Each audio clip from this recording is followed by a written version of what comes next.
Born in Israel, hundreds of Filipino children risked expulsion. Avis, Israel in the heat of the summer. Sivan Noel and her sister Michael say they rarely venture outside of their family's small basement apartment in Tel Aviv. The two girls, 11 and 9, risk being deported to the family's home country, the Philippines, even though they've never set foot there. "I was born here," said Sivan, the 11-year-old. "It's really unfair that after being born here and having a family, friends, school and study, we are being told that we now must leave to a place that we hardly know." They and hundreds of other Filipino families in Israel are caught up in a legal battle that has put them at risk of deportation. Many of the 28,000 Filipinos in Israel arrived to work as caregivers and domestic helpers, but according to the United Children of Israel (UCI) Association, some 600 families could now face expulsion over a loss of residency status. The issue holds particular resonance in Israel, where there are long-term fears about maintaining a Jewish majority in the country founded as a national homeland for Jews in the wake of the Holocaust. But children such as Sivan and Michael pose a special case.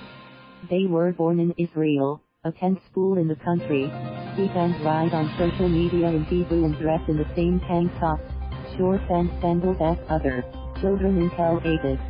Their mother, Ramla Noel, arrived legally in the country in 2003 as a domestic worker.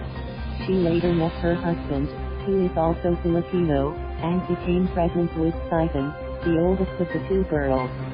She then faced a heartbreaking choice: either leave the country or send her child to the Philippines in order to maintain her visa, as spelled out in her employment contract. "I started crying," Noel said. She initially chose to remain and send her child back to the Philippines to live with her sister, Sivan's aunt.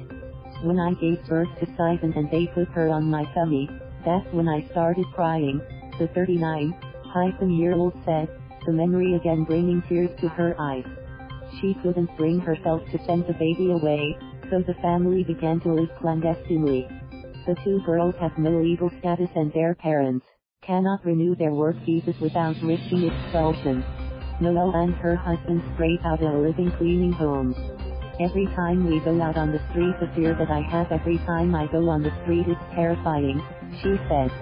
This week, a mother and her 13-year-old child were detained in southern Tel Aviv ahead of a planned deportation. They were released on the condition they leave by August 1st, but no one has been deported for now, according to UCI, created to help those involved. The adults were arrested for being in the country illegally, but their children were allowed to finish the school year, according to a statement from Israel's Immigration Authority, which declined an interview request. With the school vacation underway, the threat of deportation is back. Israel encouraged them to come. "There are recruitment services abroad for them," said Sigal Rozen, one of the founders of the Israeli organization Hotline for Refugees and Migrants. Filipinos were brought to Israel to fill a labor shortage.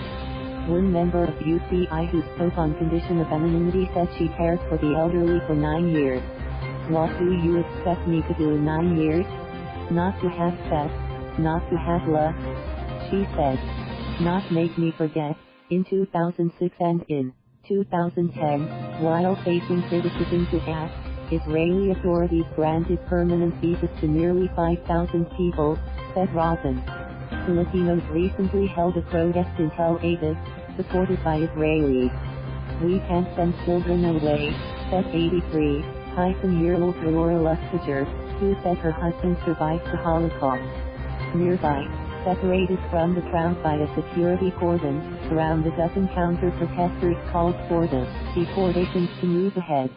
"I'm concerned about the majority of the Jewish in Israel," said Sigal Rozen. In many other countries in the world, when their visa ends, they go back to their land. But Sivan and her sister, who have never traveled, say they consider Israel home. "It would feel like I'm in a foreign place, a place that I don't know," says Sivan. "Maybe I will meet new friends or have new memories there, but it will not make me forget that I have friends here, and a family." /My Agents France Press. Thank you for watching. Please subscribe.